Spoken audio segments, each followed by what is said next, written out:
Bismillahirrahmanirrahim. Assalamualaikum warahmatullahi wabarakatuh. Bapak Menteri Dalam Negeri yang kami hormati, terima kasih Bapak atas inisiatif pertemuan pagi hari ini yang sangat bermanfaat bagi kami. Izin Bapak, kemarin pagi saya masih memikirkan banjir Sulawesi Selatan. Pagi hari ini sudah berganti. Alhamdulillah teman-teman dari BKN sudah membriefing saya 2 jam kemarin. Dan Bu Menpan, terima kasih. Pak Wamenpan, Bapak Ibu semuanya, rekan-rekan para gubernur dan PJ gubernur, rekan-rekan bupati, wali kota, PJ bupati dan PJ wali kota.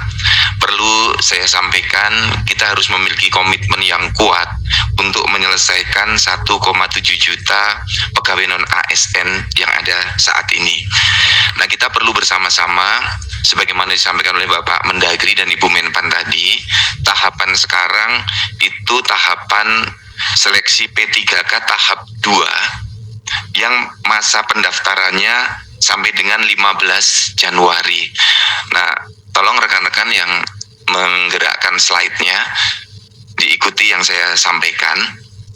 Nah, perlu rekan-rekan para kepala daerah untuk mengumumkan secara luas agar para P3 atau tenaga honorer ini bisa mendaftar sesuai dengan jadwal ya, di tanggal terakhir 15 Januari 2025. Masih ada waktu 1 minggu. Bukan ini slide-nya, slide yang di belakang, karena saya melengkapi yang disampaikan oleh Pak Mendagri dan Ibu Menpan tadi. Nah, tahapan seleksinya di 17 November sampai dengan 25 Januari 2025, seleksi tahap 2 ini perlu di blasting oleh para kepala daerah agar masyarakat memahami. Mengapa ini perlu diumumkan meluas? Karena dari sisi data masih ada yang belum mendaftar di tahap 1, 333.916 tenaga honorer. Ini data konsolidasi per 6 Januari 2025. Bukan yang ini, Dek, yang di depan tadi. Tolong diikuti yang saya sampaikan, tim operator, sehingga yang mendengarkan tidak keliru menangkap datanya. Data yang di awal statistik non-ASN per 6 Januari 2025. Nah, yang di sini. Kita perlu mengumumkan secara luas karena masih ada yang belum mendaftar di tahap 2 itu. Dari target ada 222.968 atau 66% dari target. Namun semoga dengan pengumuman kita yang luas, calon peserta kita ini bisa mendaftar. Dan kalau memang sudah tidak mau mendaftar, coba dicari tahu sudah bekerja di mana, karena juga bisa jadi ada hambatan, mereka tidak mendaftar sehingga formasinya tidak terpenuhi.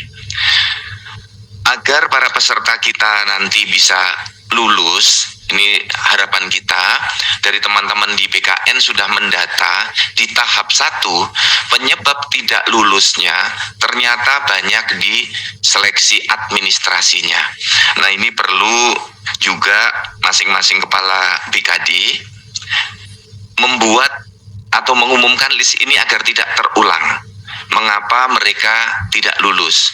Jadi secara teknis P3K tahap 1 ini Ibu dan Bapak ada 38.291 yang tidak lulus, dan 10 besar penyebab tidak lulusnya ternyata di surat pengalaman kerja tidak sesuai persyaratan. Kemudian yang kedua, bukti pengalaman kerja di instansi yang tidak sesuai persyaratan, kolom yang kanan, alasan TMS yang warna biru. Kemudian sertifikat tambahan nilai P3K tidak diunggah. Bukti pengalaman kerja di instansi tidak sesuai dengan persyaratan. Kemudian terbanyak yang keenam, ijazahnya tidak sesuai dengan kualifikasinya.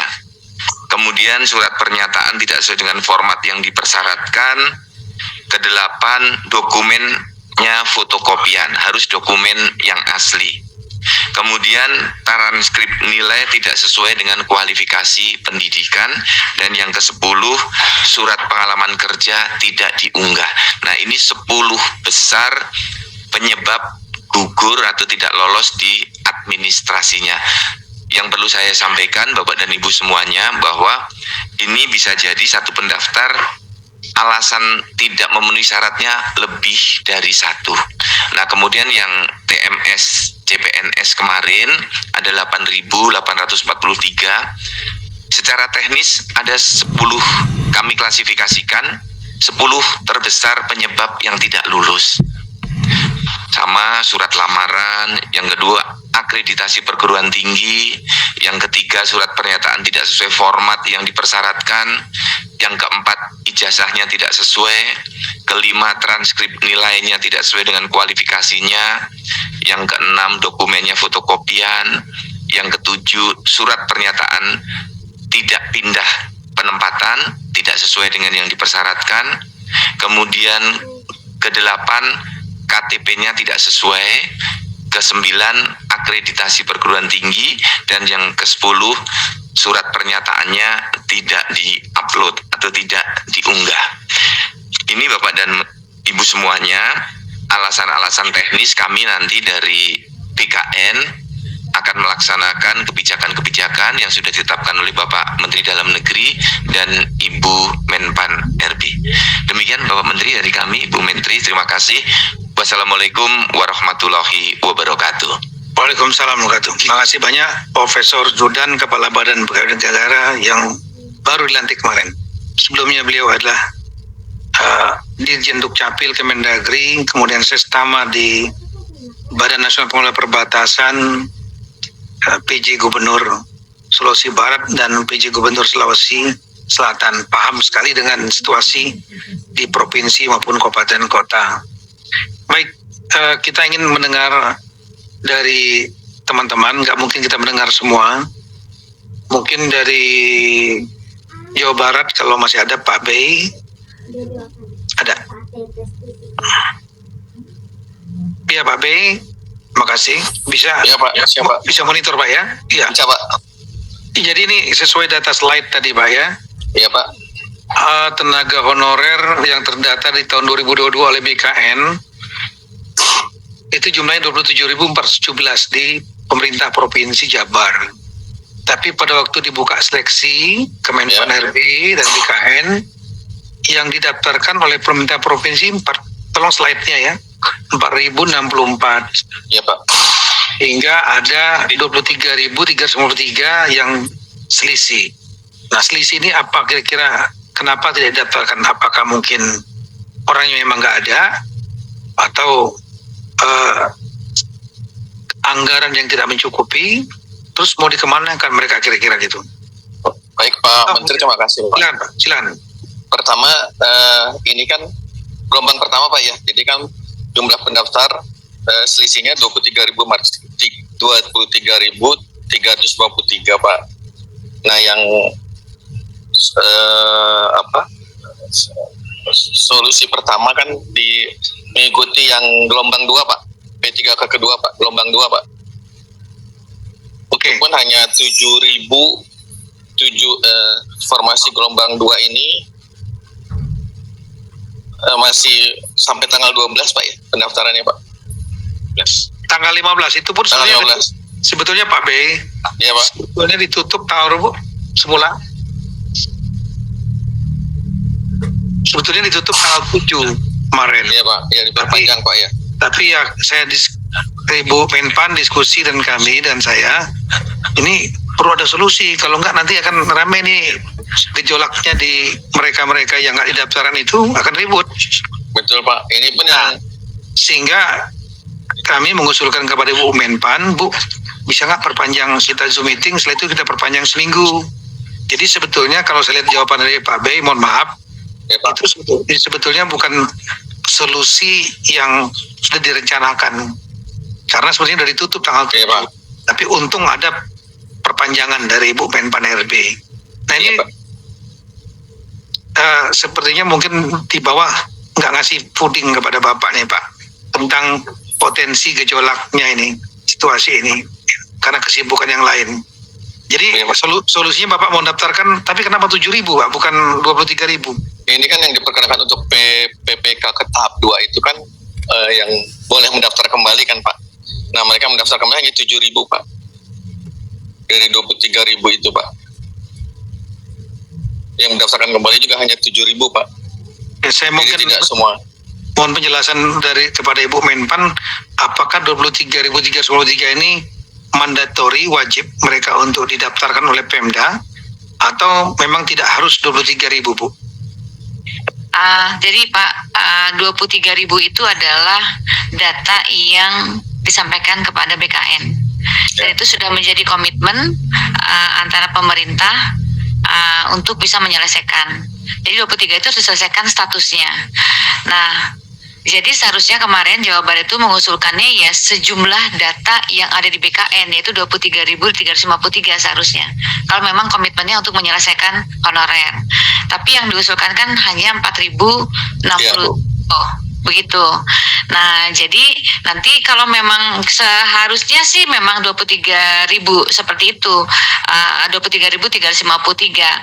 Nah, jangan sampai nanti yang kalau misalnya Bapak sisanya kan 19.000 Ya, betul.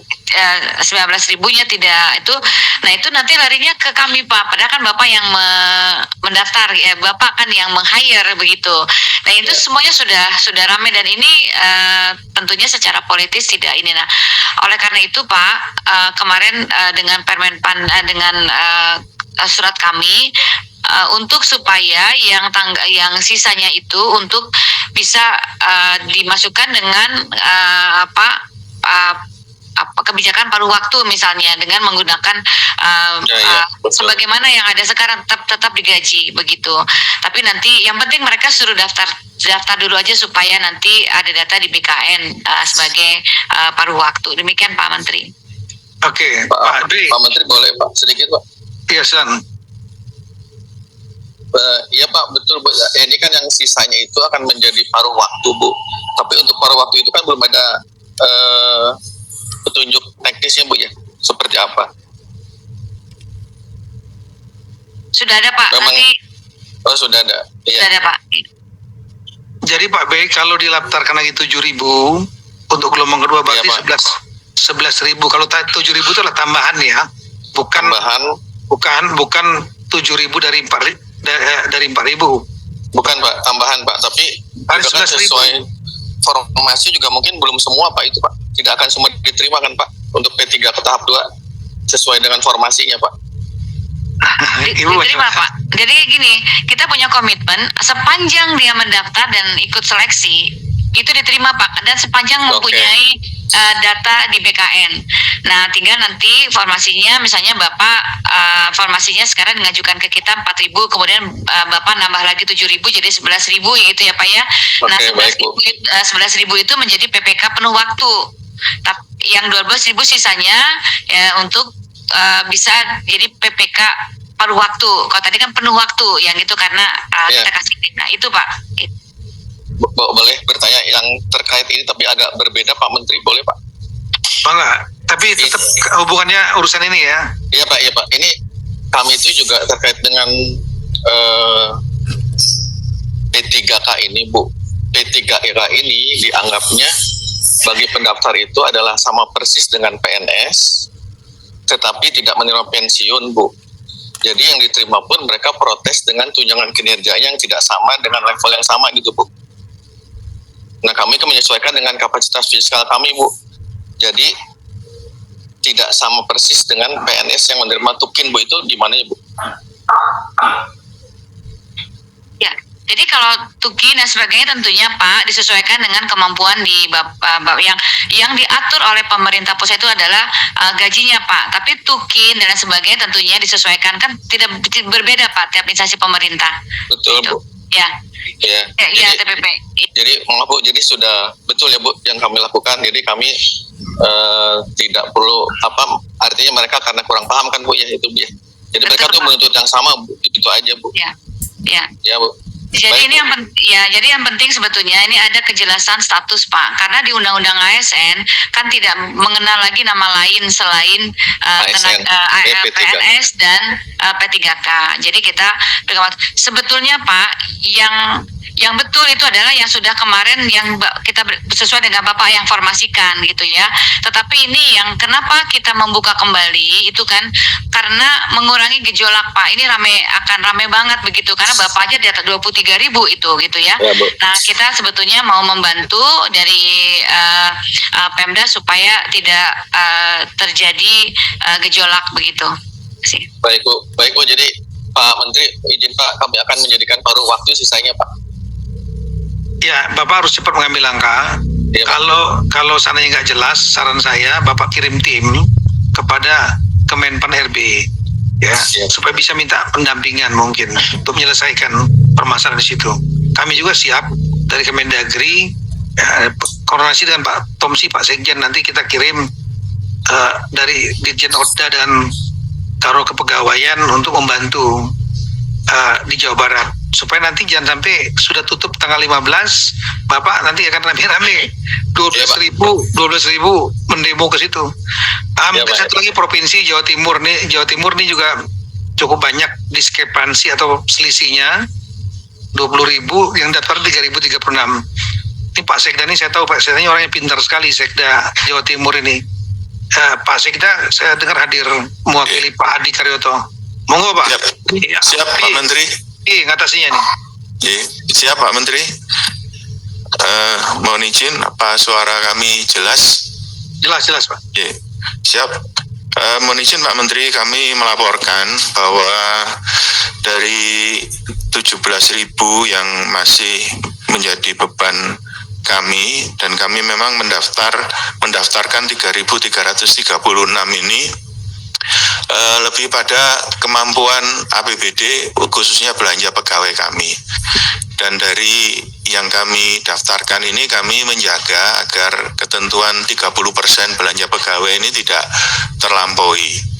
Dan kami memperhitungkan 3.336 ini juga dari pegawai kita yang pensiun. Artinya belanja pegawai yang baru masuk dengan yang sudah pensiun ini tidak akan melampaui dari 30%. Kemudian untuk solusi yang 17.147 ini sebetulnya lebih Pak Menteri karena yang data kami ini belum termasuk yang BLUD yang ada di rumah sakit umum daerah kami. Tetapi kami untuk yang 17.147 termasuk tambahan yang BLUD.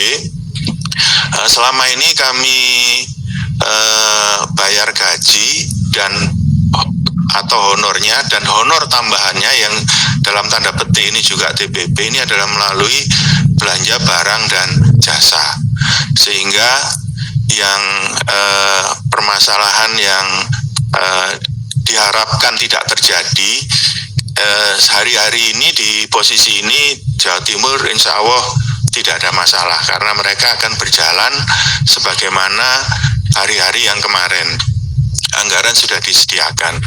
Yang kami mohon kepada Kementerian Pan RB, mungkin juga kepada Pak Menteri, yang 17.000 lebih ini akan menjadi paruh waktu dan diizinkan agar tetap dapat dibayar melalui belanja barang dan jasa, sehingga tidak mengganggu dari kuota 30% yang ada di Undang-Undang HKBD.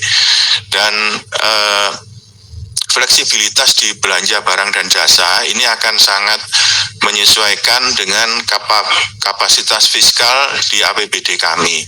Dan tentunya juga kami memperhatikan kesejahteraan juga, sehingga selain honor dan gaji kita juga memberikan tambahan honor untuk PTT kita atau honorer kita.